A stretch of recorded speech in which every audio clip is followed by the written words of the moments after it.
Can you imagine how hard it is to stop Ronaldo from scoring a goal? Almost as hard as it was for you to beat Hezbollah when you invaded Lebanon in 2006. I used to play soccer. Nobody cares. Let me tell you, it's almost impossible. But not as difficult as the illegal state of Israel's continued existence. The Iranian team just did the impossible. Iran doing the impossible? You're not referring to Iran's defeat of Zionist-backed Daesh ISIS terrorists in Syria, or their overcoming of American sanctions, or their overthrowing of Western-backed dictator Reza Shah and the bringing about of the Islamic Revolution, which to this day resonates in the entire globe, or their defeat of Zionist-backed Saddam Hussein. For 8 years, the Zionist American hegemony, even the Soviet Union, back in the 1980s, Germany, France, fought against Iran through backing and arming and financing Saddam Hussein, who was a known dictator and responsible for the genocide of innocent Iraqi people. And yet, Iran didn't give up an inch of its land. Under the guidance of Imam Khomeini and later on Imam Khamenei, I'd say that Iran has made a habit of doing the impossible. But oh, you're referring to them saving a goal from a football player. Yeah, they did that too. Iranians are among the most gifted and successful people in the world. When they leave Iran. So let me get this straight. You usurped the lands of the Palestinians, booting them out of their homes, and now you're insinuating that Iranians will only be successful if they leave theirs? When are you going to learn that people love their land? And your sycophancy is honestly distasteful, trying to butter up the Iranian people as though you care. The Iranian people are brilliant, they're innovative. So why is Iran so poor? The answer is in 2 words, the regime. Why are you trying so hard to show that Iran's apparent poverty is due to the Islamic Revolution? It's pathetic. You, who the world recognizes as a liar, tries to paint Iran as a poor country, when according to the Financial Tribune, before the revolution a considerable share of the population was living in poverty. In 1977, 46% of Iranians were living below the poverty line. This figure has declined to just 8% of people living on less than $2 a day in 2015, according to a report by the Persian daily Shahravan, citing the World Economic Forum. In fact, Bibi, it might surprise you to learn, although I'm pretty sure that you're well aware yourself but are simply trying to fool people. As of 2017, there are many countries with higher poverty rates, including India, China, Pakistan, Zambia, Brazil, and Algeria. People unwittingly falling into Israel's rhetoric try and show that Iran has become a far poorer country after the revolution, but the reality is the opposite. Around 54% of Iran's overall rail projects were completed after the revolution. Currently, close to 6 million hectares of land across the country are devoted to agriculture, and local production meets over 90% of domestic need for agricultural products. According to the Ministry of Agriculture, production of agricultural products has grown threefold since the 1979 Islamic Revolution to stand at 13 million tons per annum now. A report by Food and Agriculture Organization says Iran is currently among the top 20 countries in terms of agricultural production. Before the revolution, 1977-78, the country used to import over 5.6 million tons of wheat every year, but the country has achieved self-sufficiency by producing 14.5 million tons of this strategic crop annually. What's more, the country's electricity production capacity has increased by over 64,000 megawatts following the revolution. Iranian electricity subscribers were around 3.3 million in 1979, whereas the number increased to 31.7 million in the Iranian year of 2016. That's almost 10 times as much, and Iran's total power generation capacity was 7,600 megawatts in 1979. The figure now hovers around 76,000 megawatts, according to the Ministry of Energy. Again, 10 times as much, and you can see it when you walk down the streets of Iran and when you talk to its people. Now, I'm not saying that everything's hunky-dory and everyone living in Iran can afford an expensive car or a tailor-made suit as costly as yours. There is poverty in Iran, there is unemployment, and there is inflation. Where in the world do these things not exist? If Iran's unemployment rate is at 11.4% despite USA sanctions, the employment rate in the illegal entity of Israel stands at 3.7% despite the ridiculous amount of foreign aid it receives from the USA. In the UK, it's 4.2%, and in the USA, 4.1%. And these figures might sound nice, but according to Real Unemployment Department of Labor, the unemployment rate in the USA actually stands at 8.6%. If we compare Iran to its neighbors, which have also been targets of imperialist West and the Zionists, Iraq 16%, Afghanistan 35%, Syria 40%, Turkey 10.3%, Turkmenistan 8.6%, Pakistan 6.7%, Azerbaijan 6.4%, and Saudi Arabia is at 12.8%. Again, despite Trump having made the biggest arms deal in history with them. That's 110 billion US dollars that didn't go towards ending unemployment and instead is being used to bomb the innocent Yemeni people back to the Stone Age. So when we compare averages, yes, there is unemployment in Iran with its 11.4%, but I'd say say it's holding up pretty well, despite all the naughty things that you're doing. Isn't it a shame that Iran doesn't invest in its people? Instead, they divert tens of billions of dollars to their nuclear program, to the spread of terror around the world, to their aggression throughout the Middle East. After the USA, the only country in the world to ever use nuclear weapons, bombed Hiroshima and Nagasaki, murdering countless innocent men, women and children, the Non-Proliferation Treaty was made. Bibi, let me just explain this to you. The Non-Proliferation Treaty is basically an agreement made by nations to say that if they have any nuclear weapons, they'll disarm them, that they won't proliferate, i.e. create any more, and that every country has the right to peaceful nuclear programs. Iran has signed the Non-Proliferation Treaty. You know who hasn't? Israel. Iran has signed the NPT, it cooperates with the IAEA, unlike Israel, and it doesn't have any nuclear weapons. In fact, it is religiously forbidden by the laws of Islam to use nuclear weapons. On the one hand, the Zionists try to show that the leader of the revolution is a radical who adheres strictly to the rules of Islam, and therefore he's a threat. And on the other hand, they show that he's trying to build a nuclear bomb, essentially breaking the laws of Islam, and therefore he's a threat. Which one is it, Bibi? And if Iran wanted nuclear weapons, it would have made them ages ago.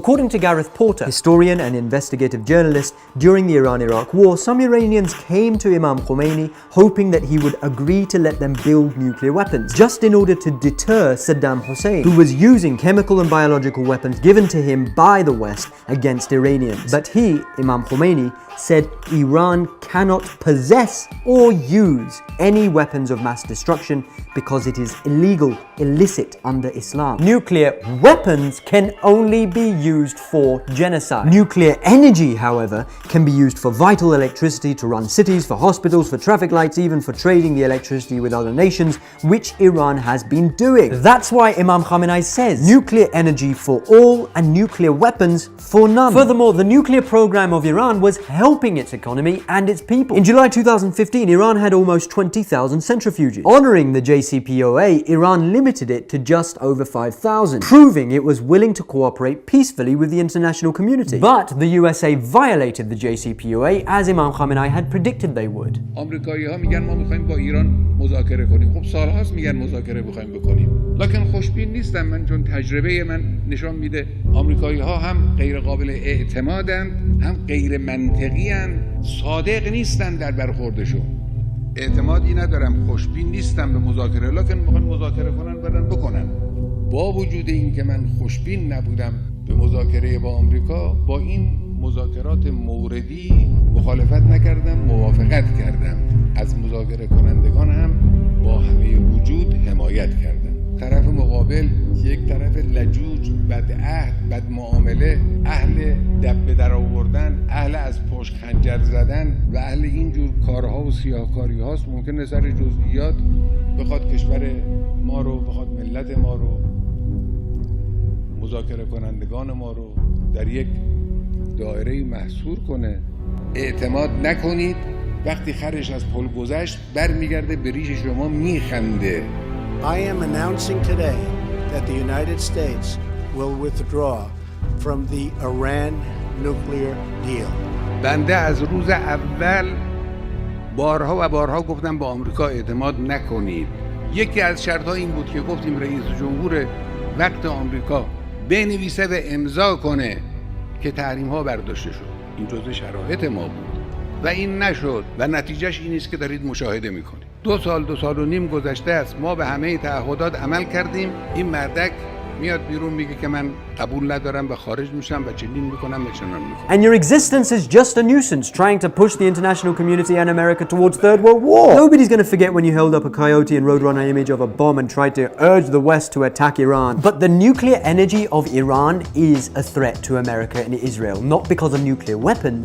They know that Iran has no interest in nuclear weapons. The real reason Iran having nuclear energy is a threat to America and Israel is because they are afraid of Iran becoming a financially independent nation. I heard today Iran's President Rouhani's claim that Israel is behind the protests in Iran. It's not only false, it's laughable. The people of Iran are not stupid, especially after the Islamic Revolution. As of September 2015, 93% of the Iranian adult population are literate. In 2008, 85% of the Iranian adult population were literate, well ahead of the regional average of 62%. This rate increases to 97% among young adults aged between between 15 and 24, without any gender discrepancy. These are a sophisticated, educated, and politically aware people. Why are you even attempting to fool the Iranian people? Don't you know that they're wise to your tricks? When you try bargaining with them, holding a ball in your hands, it just looks embarrassing. But hold a press conference or something, state some fact. At least you won't come across as somebody who's begging for a bit of popularity. Maybe it's because of that immaturity of yours that there are widespread protests inside the Zionist entity of Israel.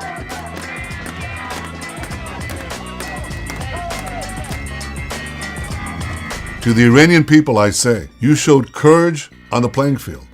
And today you show the same courage in the streets of Iran. Iran has many problems: air pollution, water scarcity, billions wasted on terror. Can you imagine what would happen if the Iranian government, instead of wasting your money on Syria and Yemen and unnecessary wars in the Middle East, would start investing it in solving these problems in Iran? I think you have your own problems to be dealing with. According to Reuters, Israeli police questioned you over your alleged dealings with the country's largest telecommunication company, a police spokesman said. And this is just one of 3 corruption cases which is weighing on your political future. And your wife, Sarah Netanyahu, according to I-24 News and Israeli Channel 10, will be indicted in a corruption case related to a misuse of public funds. It's just hilarious when a corrupt system turns against its corrupt rulers for corruption charges. Your whole world is falling apart, Bibi.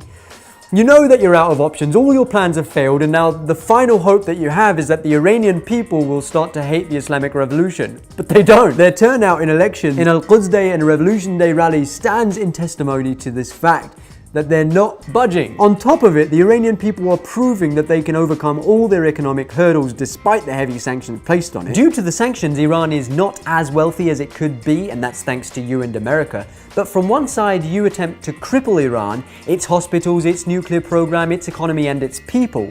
And from the other side, you try and talk about how you're helping Iranians? The solution to all these problems is the Iranian people. That's why I offered medical aid to save Iranian lives after a devastating earthquake. That's like stabbing someone in the back and then saying, I'd like to offer you medical aid. You have to put greater pressure on them. You have to upgrade the sanctions. And they have to know that if the sanctions and diplomacy fails, they'll face a credible military threat. Tonight, we are going to reveal new and conclusive proof of the secret nuclear weapons program that Iran has been hiding for years from the international community in its secret atomic archive. We're going to show you Iran's secret nuclear files. By next spring, at most by next summer, at current enrichment rates, they will have finished the medium enrichment and move on to the final stage. From there, it's only a few months, possibly a few weeks. A red line should be drawn right here. That's why I opened a Farsi Telegram group to teach water conservation to Iranian farmers. Wow, so you attempt to get America to bomb Iran and increase its sanctions, but that's okay because you started a Farsi Telegram group? And I'm guessing you know that the majority of Iranians speak Farsi, so why do these videos of yours not even have a word of Farsi? Even your buddy Trump attempts to speak other languages. Abi Kibar, Trump, Sarkar. Abi Kibar, Trump, Sarkar. But these videos of yours don't even have a salam, a chatori, nothing. So just who are you really trying to fool? And that's why I'll never stop advocating for peace with the Iranian people. One day I'll hope to watch Iran's soccer team go head-to-head against Israel in a free Tehran. On that day, we'll all be winners. Yeah, except the last time Israel qualified for the World Cup was in 1970. And this just about sums everything up. If Israel ever even managed to go head-to-head with Iran on any field, Israel would be flattened.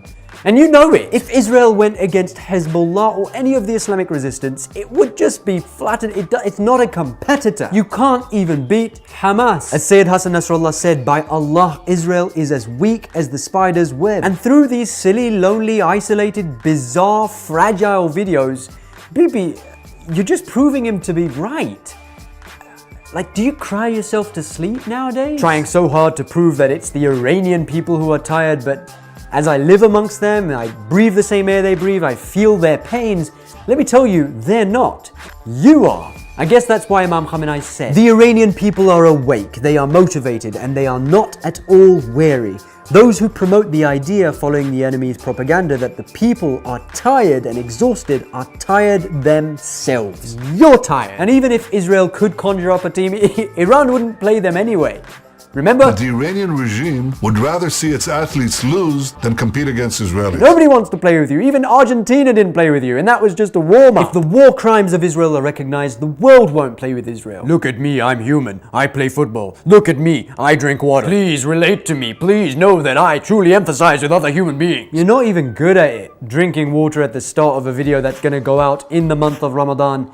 Don't you know that Muslims are fasting and that it's hot in Iran? Considering that this video is supposed to go out to the people of Iran and that most people in Iran are Muslims and that most Muslims globally already dislike you, it's not the best thing to do. Most Muslims who watch that were probably thinking, number one, I'm thirsty, and number two, you insensitive toe rag. You might as well have started the video scoffing a tuna sandwich. I mean, what are you trying to accomplish? Today I'm going to make an unprecedented offer to Iran. Bibi, you're not in a position to make an offer. That's like a burglar stealing from a house, getting caught by the owner of the house who comes down with a baseball bat. So the burglar appeals to his other burglar friends and says, please come and help. But when that doesn't work, he turns around and says, I'm going to make you an offer. The Iranian people are victims of a cruel and tyrannical regime. Yeah, it's called the Zionist regime. Isa Kalantari, a former Iranian agriculture minister, said that 50 million Iranians could be forced out of their homes due to environmental damage. 50 million. I mean, water shortages and droughts are a serious issue, and in April 2018, Isa Kalantari, Iranian agriculture minister, called on research institutes and universities to carry out practical researches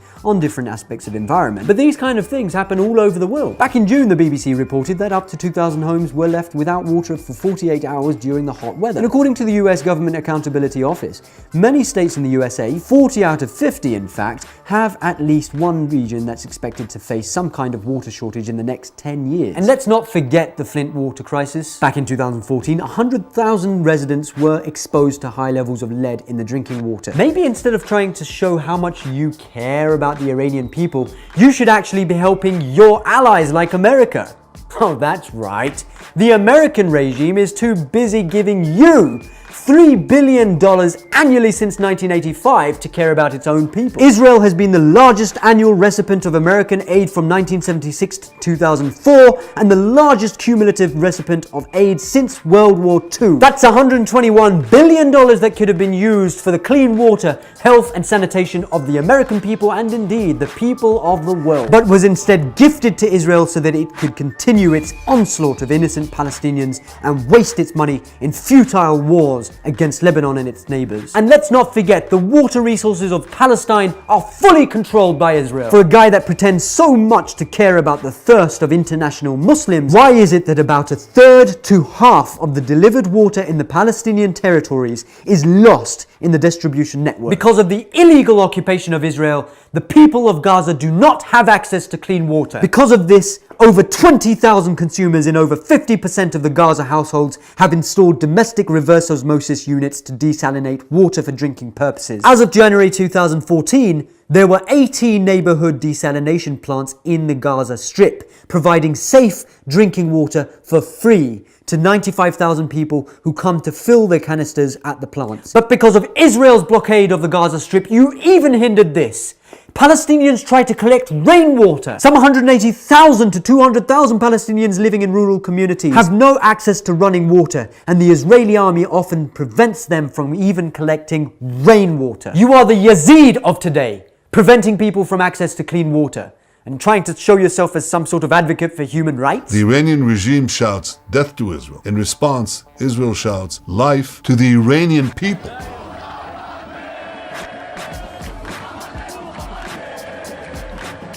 The Israeli football team Beitar Jerusalem is making headlines not for what it does on the pitch, but what it does off it. Chants like this, "We hate all Arabs," are only the tip of the racist volcano. I've been warning for some time about the dangers of Iran's military entrenchment in Syria. Chanting death to the Arabs and randomly attacking Arab workers. You agree with me, radical Islam is the evil in our time. Yes, sir. And Iran represents the biggest threat. Because it would couple a radical Islamic regime with nuclear weapons.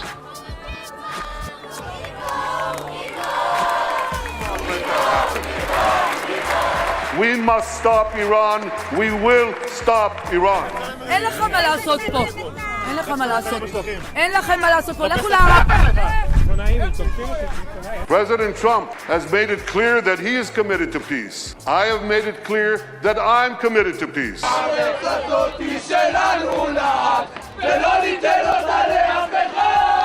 בבית לימדו אותי ללכת על פי חוקי המדינה. גרה כאן משפחה ואת גזלת את הבית. ללכת לפי חוקי גזע. את חיה במדינת אפרטהייד. Down with Israel and death to Israel are mottos which are not just being chanted by the people of Iran, but the people of the world, calling for the Zionist apartheid regime of Israel, which gives human rights only to Zionist Jews, to cease to exist, and the indigenous people of Palestine, whether Jews, Muslim or Christian, to their human right to self-determination. Do Black Lives Matter in Israel? They've taken to the streets over the past several weeks to protest police brutality and racism in Israeli society. This is the Israel experience. Where are you guys from? I'm from Seattle. Miami, Florida. We're celebrating that in 1967, we took our city back. And that's why we're here right now, at the Kotel, to celebrate. Celebrate the fact that we are Jews. This is a Jewish state, and we're here to show our support.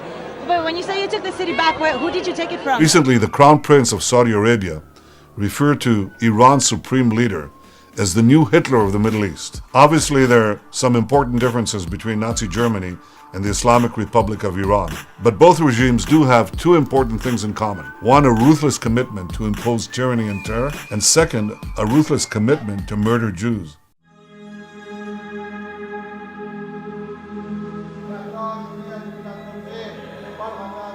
The Jews of Iran can freely worship and perform their traditional rites. They face no kind of pressure. Our synagogues here are safer than in the US or in Europe.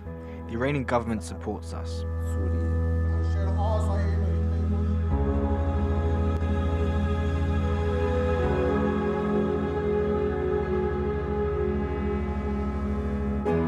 I came to this restaurant because Jews come here.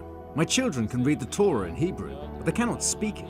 The morning prayer has just begun, and I watch in silence as dozens of men carry out Jewish rituals that are thousands of years old and have been performed by Jews in the region for almost as long. With almost 9,000 members left all over the country, it's still the biggest Jewish parish all over the Middle East, outside of Israel. Words alone will not stop Iran. Sanctions alone will not stop Iran.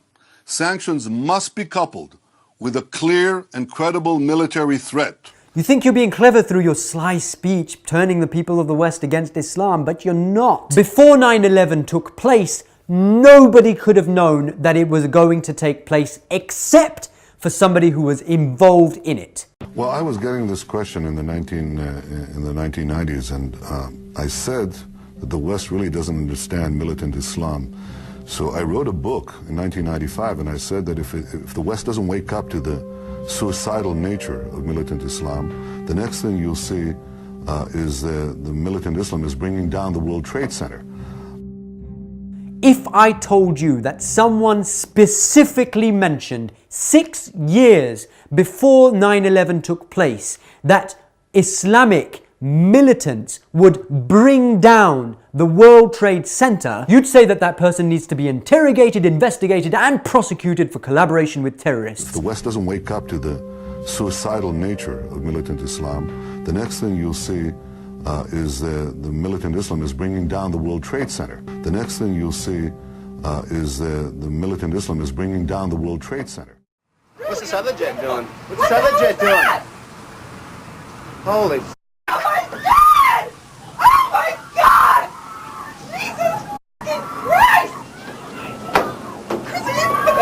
don't touch it. Oh my God! Oh my God!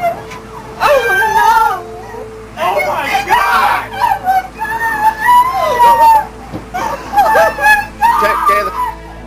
I think it's very important to be able to prevent the infiltration of terrorists. Doesn't necessarily kill that many people, although you suffered a terror attack that killed thousands of people. I interviewed you, and you were one of our strongest allies at the time. I remember that very, very well. And you were one of our strongest allies at the time. I remember that very, very well. A yes-no question for you. Does Israel have nuclear capabilities and nuclear weapons? Yes or no? It's as good an answer as you're going to get. But I'll tell you one thing, Chris, and I think it's important. You know, Iran, by Iran.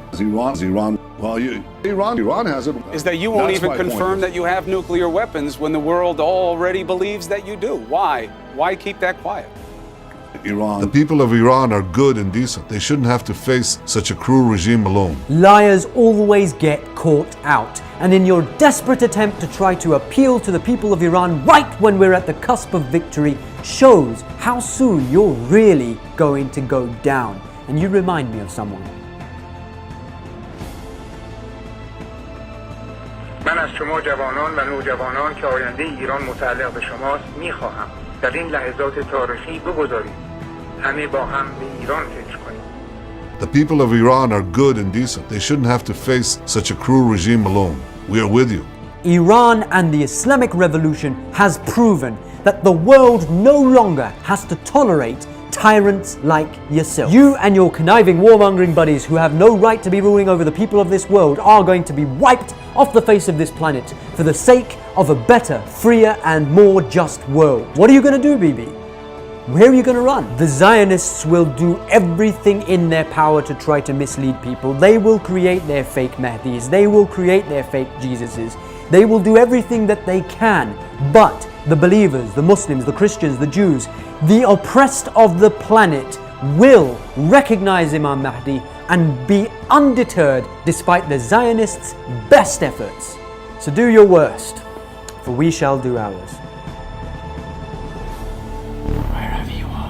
گفتم دوران بزن و در رو تمام شده.